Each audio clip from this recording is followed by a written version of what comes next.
গ্রন্থে আমন্ত্রণ পত্রে লেখা থাকে ভগবান সর্বশক্তিমান। তো ভগবান যদি সকল শক্তির অধিকারী হয়, আজকে ভগবান আর ভক্তি হলো খেলা। আজকে কে খেলায় হারিয়ে যায়, কার শক্তি বেশি কার শক্তি কম, আজ এই খেলায় প্রমাণ হয়ে যাবে। হরিবল। ভগবান ভাবছে আমি যদি একটা বাহু দিয়া খেলি, পৃথিবীর সকল মানুষ যদি একত্রিত হয়ে যায়, আমাকে পরাজয় করার শক্তি কারো নাই।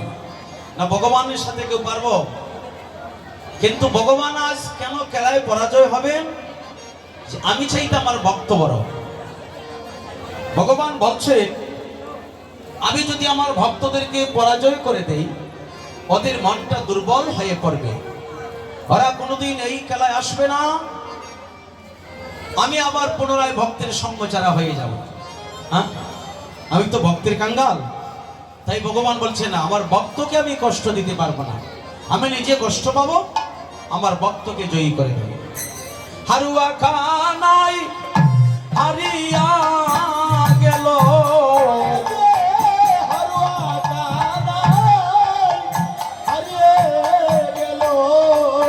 আজি হারুয়া কানাই হারিয়া গেল,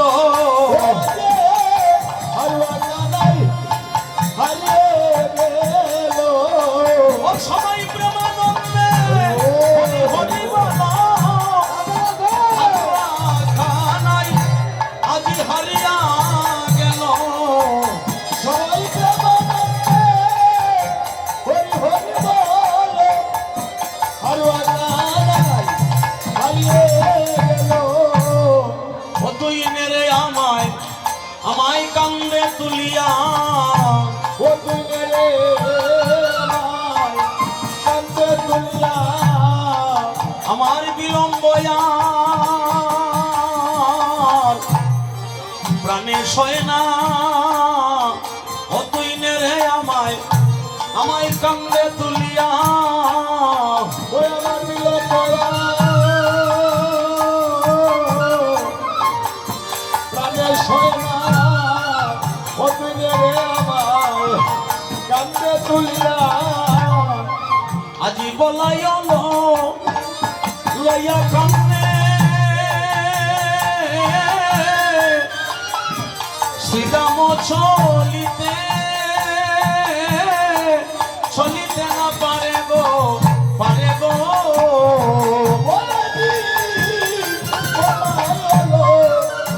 লইয়া কান্দে শ্রীরাম চলিতে না পারে গো, ওই আজি সমজল তারা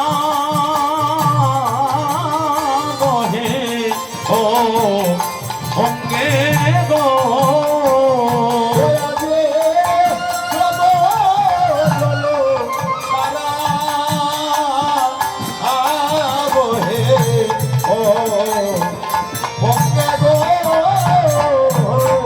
আইরে শ্রীরাম এলো লইয়া কান্দে, ও শ্রীরাম রে বসন আতিয়া, আতিয়া বান্দে গো, বান্দে গো।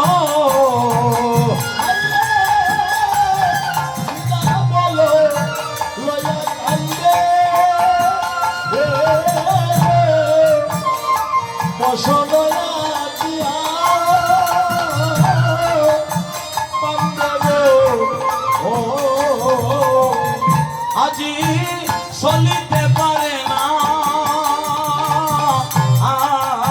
শ্রীরাম, শ্রীরাম বা পাইরে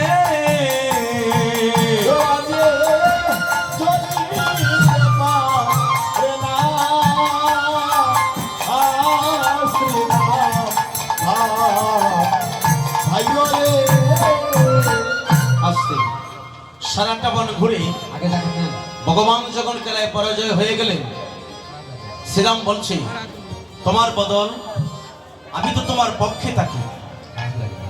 একটা জিনিস পরীক্ষা করবেন আপনারা, যারা বেশি আত্মসুখের চিন্তা করে, ওরা ভগবানের চিন্তা একটু কম করে। সেই জন্য বিশ্বাস কর না, যদি মিন্টু সরকারের মুখের কথায় লেখা আছে চৈতন্য চরিতামৃতের পাতায়, বলছি চৈতন্য চরিতামৃতে বলছে কি, আত্মসুখের সুখী যারা তারে বলে কাম, কৃষ্ণ সুখের সুখী যারা ধরে প্রেম নাম। শ্রীদাম বলেছে, বলরাম তোমাকে বড় দেখে মোটা দেখে তোমার পক্ষে যারা গিয়েছে এরা সবাই হচ্ছে আত্মসুখের সুখী। আর কানাই তো ছোট রাখাল, ভাবছে সে যদি খেলায় পরাজয় হয়ে যায় তারে কাঁদে নেওয়া বিষয় না, সে তো ছোট আছে। কিন্তু বলরাম যদি জিতে যায় তারে কাঁদে তোলা কঠিন হবে, কারণ সে তো একটু মোটা সোটা। হ্যাঁ, কারণ যার ওজন বেশি তারে কাঁদে নেওয়া কষ্ট হবে না? এক ভদ্রলোকে বিয়ে করছিল, তো ডাক্তারের কাছে তার বউরে নিয়ে গেছে। এখন তার বউর স্বাস্থ্য হয় না, খালি শুকায়, টাকা পয়সা দ্বন্দ্ব সবই আছে। এখন ডাক্তারবাবুর কাছে গিয়ে বলে, ডাক্তারবাবু আমার স্ত্রীর তো স্বাস্থ্য হয় না, একদম খটকা, শুধু হাড্ডি শক্তি, মাংস বলতেই নাই। এখন কি করা যায়? সরল মানুষ তো। ডাক্তার বলছে একটা কাজ করো, তার তো পরীক্ষা টরীক্ষা করে দেখছে যে কোনো ব্যাধি ট্যাধি নাই, অসুখ নাই। এখন সে তো জানে না যে স্বাস্থ্য বড় হলেই তো মানুষ সুখী না, আর সেটাকে স্বাস্থ্য বলা হয় না, স্বাস্থ্য হলো সুস্থকে স্বাস্থ্য বলা হয়। এটা বিজ্ঞানসম্মত কথা যে মানুষ সুস্থ তাকে বলা হয় সে সুস্বাস্থ্যের অধিকারী, মোটা হলে না। আচ্ছা, তো বলছি তোমার স্ত্রীর তো স্বাস্থ্য কম হলে কোনো ব্যাধি ট্যাধি নাই, তুমি একটা কাজ করো, একটা গাভী কিনো, আর যদি প্রতিদিন সে আধা লিটার দুধ 2 বারে খাইতে পারে এমনি স্বাস্থ্য হয়ে যাবে। এ প্রায় 1 লক্ষ টাকা দিয়ে একটা অস্ট্রেলিয়ান গাই কিনছে, এই যে হাইব্রিড যেগুলা, এখন খাইতেছিল আধা লিটার খায় প্রতিদিন 2 লিটার হরিবল। এখন 2 লিটার খাইতে খাইতে এমন হাইব্রিড হইছে, এখন তো দেখে সে আর তুলা দেওয়ার ক্ষমতা নাই। একদিন ডাক্তারবাবুর কাছে গিয়ে বলছে, কয়ে কি রে তোর স্ত্রী বেঁচে আছে এখনো? কয় বেঁচে আছে, তবে আগের চাইতে অনেক মোট হয়ে গেছে।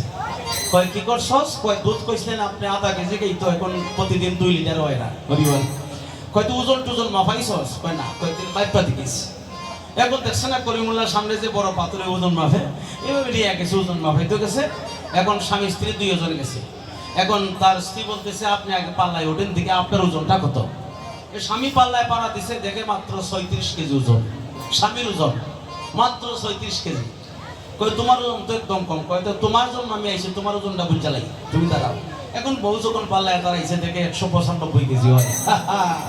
কায়দা আছে, আরো মনে হয় যাইতো, কিন্তু কাটা যাইবার জায়গা নাই।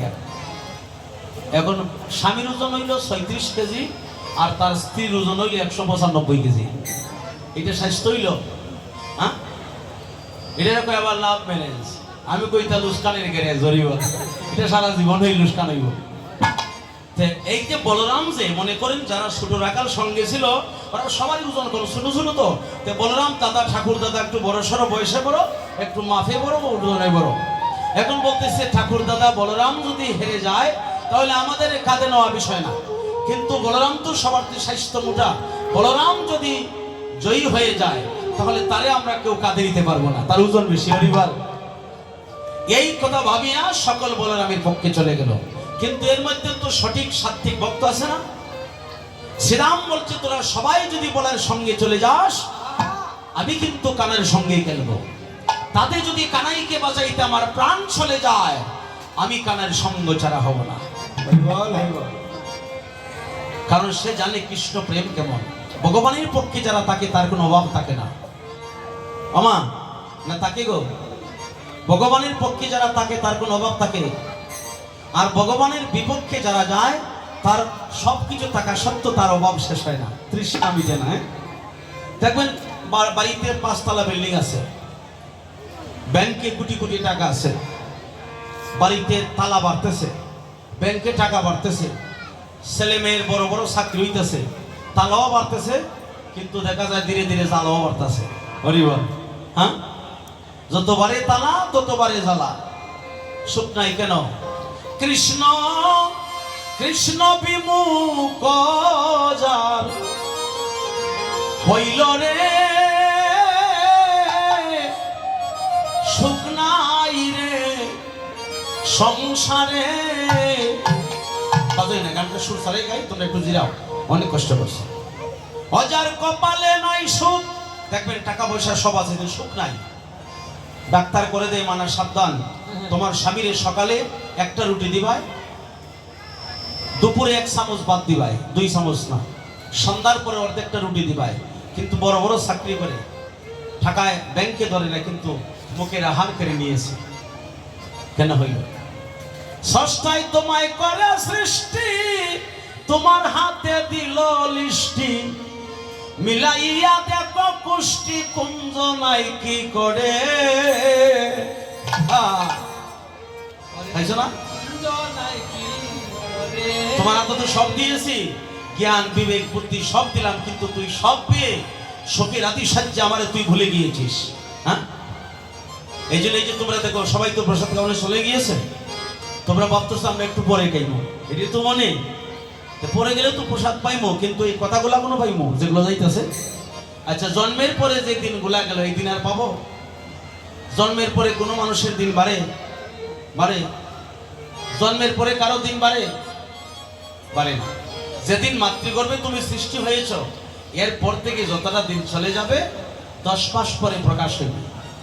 প্রকাশ হওয়ার পর থেকে মানুষ অনেকে বলে কয় শেফালির জন্ম হয়েছে তো গত মঙ্গলবারে, এখন তো শুধু মানুষ তার দিন বাড়তেছে গো। আসলে এটা ভুল কথা। জন্মের পরে তো আর দিন বাড়ে না, জন্মের পরে যতটা দিন চলে যায় এক এক করে তোমার হিসাব থেকে প্রত্যেকটা দিন তোমার কমে যাবে। প্রতিটা মানুষের যে দিনটা তোমার কমে যাবে সেই দিন তুমি আর খুঁজে পাবে না।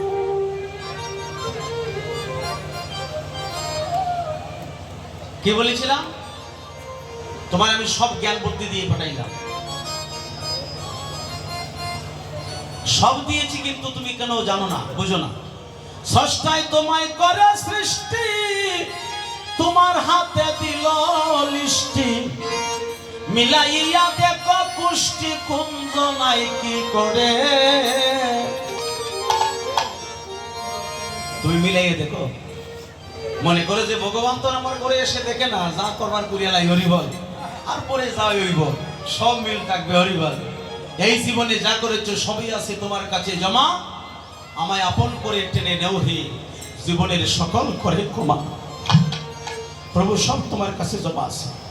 এই জন্য বলে টাকা আছে, পয়সা আছে, ধন আছে, বাড়ি আছে, গাড়ি আছে, চাকরি আছে, বেতন দেয়, কিন্তু সুখ নাই কেন? অজার কপালে নাই সুখ, বিধি হইল বিমুখ, কপালে নাই সুখ, বিধি হইল বিমুখ, ও তার দুঃখে দুঃখে জনম যায় রে,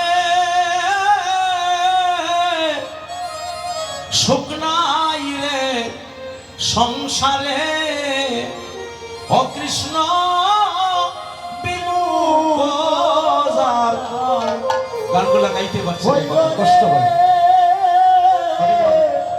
সুখ নাই রে সংসারে। যে গাড়ি যে অ্যাক্সিডেন্ট হয়, এই গাড়ির সবাই কি পাপী? সবার কারণে হয়, একজনের কারণে বিপদ ঘটে, কিন্তু সেই সাথে থাকা সত্ত্বে তার অপরাধের ভাগ আমার ভাগ করে নিতে হলো।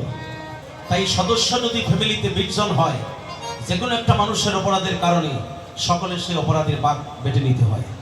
এই জন্য বলছে সাবধান, সাবধান। সাধুকে বলছে সাবধান।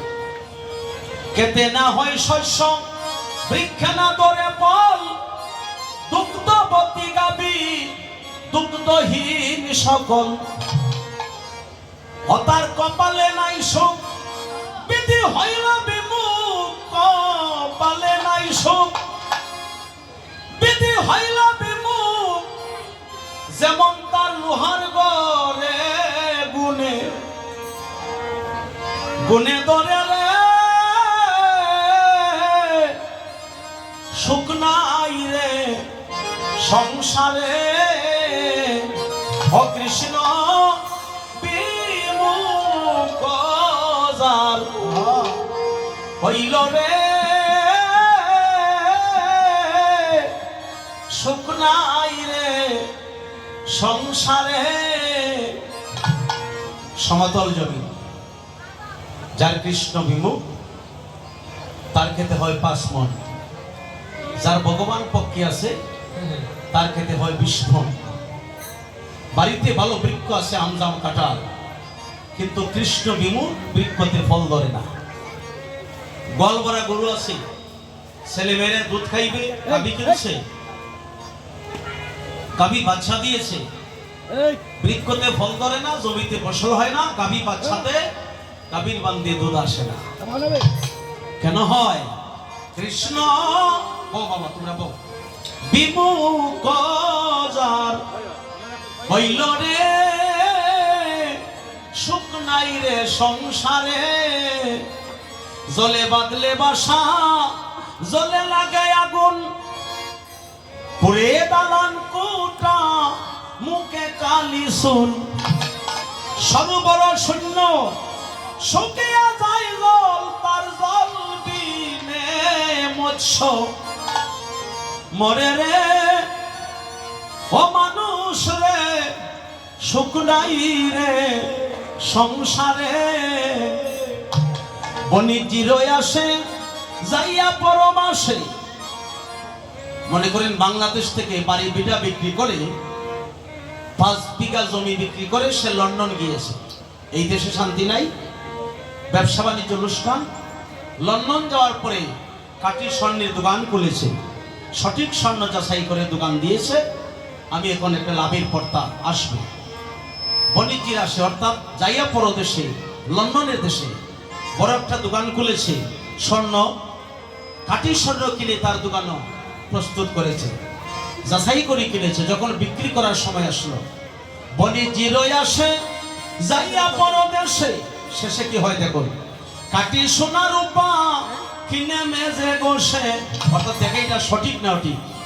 এখন গোষ্ঠী পাথর দিয়া দেখে সঠিক স্বর্ণ, দোকান খুলো, আর কোনো বেজাল নাই। যখন বিক্রি করার সময় আসছে, দস্তা তামা সীসা কর্ম দোষে তাহা, ও তার হীরা বিকায় জিরার, জিরার দরে রে সুখ নাই সংসারে। কাঠি স্বর্ণ কিনলাম, যাচাই করে কিনলাম, আমার কপাল মন্দ। যখন বিক্রি করার সময় আসছে, হীরা আর জিরা বেশ কম আছে না? কিনলাম আমি হীরা, আর এখন বিক্রি করার সময় জিরার দামও কেউ দেয় না। কেন হয়? কৃষ্ণ বিমুখ হারণে। তারপরে খবর আসছে বাংলাদেশে, আগে কারাগারে প্রবেশ করে ব্যাধি, রোগে সুখে মরে পুত্র পুত্রায়াদি, কন্যা কি জামাতা তাকে যদি ঘরে পুষ্যপুত্র আনলে, মরে রে সুখ নাই রে সংসারে। কি সুন্দর লিখেছি মহাজন। এখন বিদেশ থেকে শুনে বড় কাকার ঘরে ভাই মারা গিয়েছে, তার ছোট ভাই মারা গিয়েছে, মা অসুস্থ, বোন মেডিকেলে। এখন প্রতিবেশীরা আসছে দেখার জন্য, মেডিকেলে নেওয়ার জন্য। তার ঘরে প্রবেশ করা মাত্রই যে ঢুকে তারও ব্যাধি হয়ে যায়। কই যাইবে আর যাওয়ার জায়গা আছে? এই জন্য বলছে সাবধান, যিনি বিধি লেখাপড়া শিখে বিদ্যা অর্জন করে বিধির সেবা না করলে এই সংসারে সুখ নাই।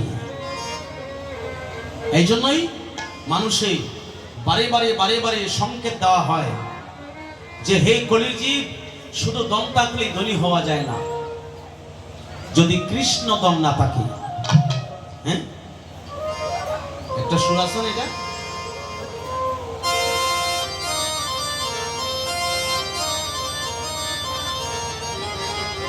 আমি এই কথাগুলো আসলে বলতাম না, তারা ভক্ত ভালো মন দিয়ে শুনতেছে, কথাগুলো শুনবেন না বাবা। ও শুধু দম থাকলে হয় না ধনী, দম থাকিলে দন থাকিলে, শুধু দম থাকিলে মানুষ হয় না ধনী, কৃষ্ণ দন যা না হিরো। আর কেবা ধনী কেবা গরিব বুঝা হলো না। ভাতৃবদন টাকা করি অর্থ সম্পদ বিষয় ভাবি যেতে হবে একদিন তুমি সকল ছাড়ি অমন লইয়া বিদায়।